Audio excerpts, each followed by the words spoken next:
Challenging, exciting, fun. I still call it the best time of my life. You know, even at the time when you're in school and you're going through your classes and you think, oh, I can't wait till I don't have to take another exam.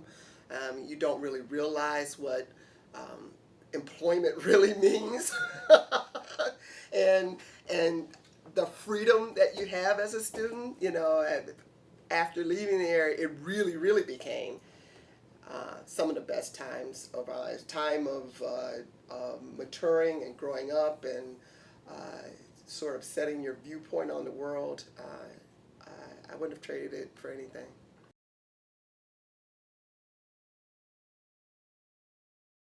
It was okay. I certainly did well enough to get into the business school, which back in that was extremely competitive to get in. I had the counselor advised me during freshman orientation where you had to take your schedule and get it signed off.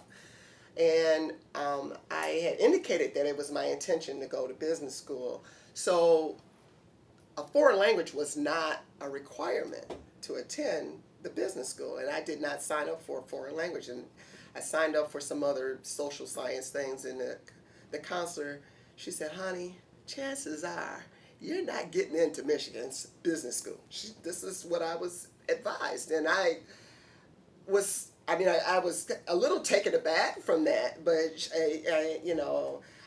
in retrospect, I'd love to find that counselor again because I did prove her wrong, but I did follow her advice to sort of take some of the more general LS&A courses in case I would have to change direction at all. To graduate with an economics degree, you did need that foreign language, but a business degree, you didn't need it. I opted to take the Spanish anyway, so which I don't regret.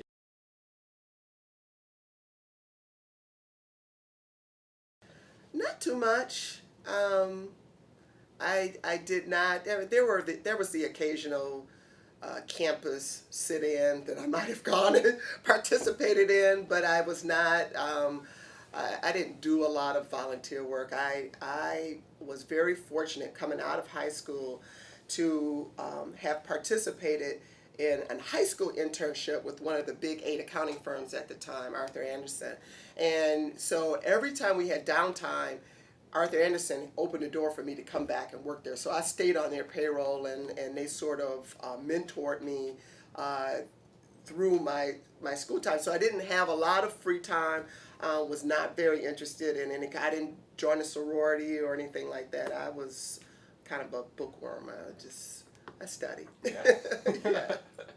There was the big movement to have U of M divest from South African investments at the time. I remember that was the one protest that I went, and you started out like on the diag with megaphones and signs, and then there was a group that marched to the administration building. We're going to stage a sit-in, and I said, I got to go to class.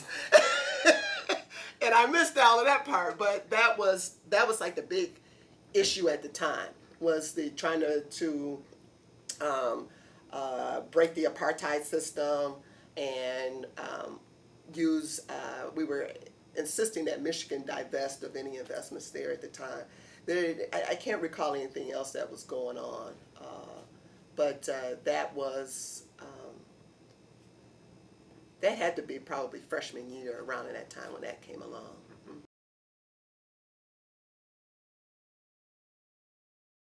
Going into high school, I didn't even know what a CPA was.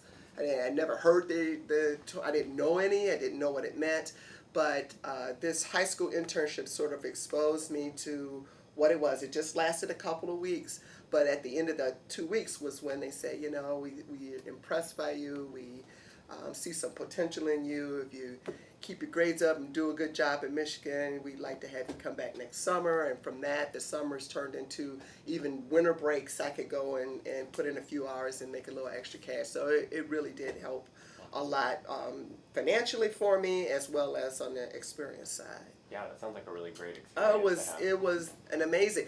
It was a time, you know, that affirmative action was the buzzword.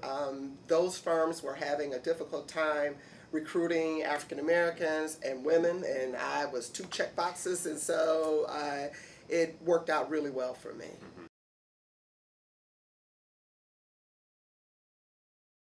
Really don't recall being recruited by Michigan at all.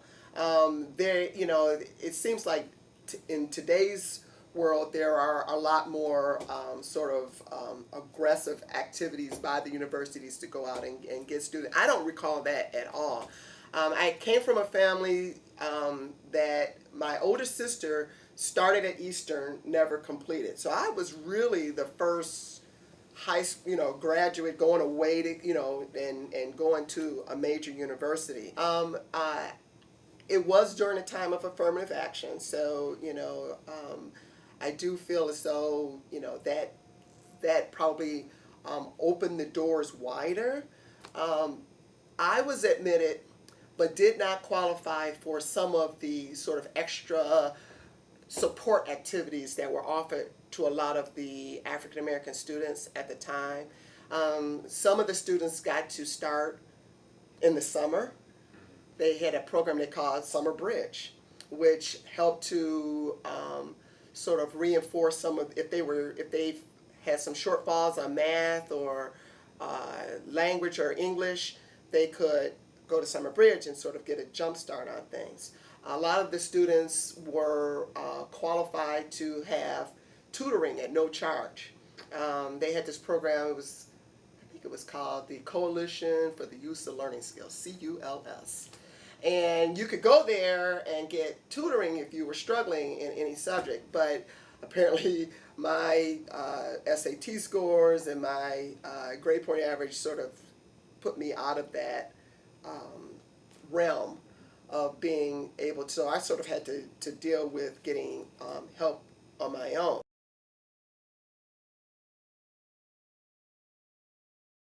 I am disappointed that the state and our voting population here sort of allowed for some of the affirmative action laws to really impact the level of diversity that's available at Michigan and at Michigan State as well. In my present occupation and position, I am heartbroken to hear about this really, really, really small numbers of current high school graduates coming out of the Detroit area that go to Michigan. In fact, last year I was told there were 0 who got into the engineering programs at Michigan, which is just unacceptable. And I know that when I went, that there are probably some marginal people out there that have that capacity. That I might even be considered marginal in today's terms, in terms of being able to get into. But you do grow and learn once you get into the university's curriculum and support mechanisms. Really give opportunity to people who are not at the top. I would love to see us be able to find a way to open those doors back up, because I can't believe that there was not one qualified student out of some of the top schools that are here, your Cass, your Renaissance, some of your charter schools that are producing great results.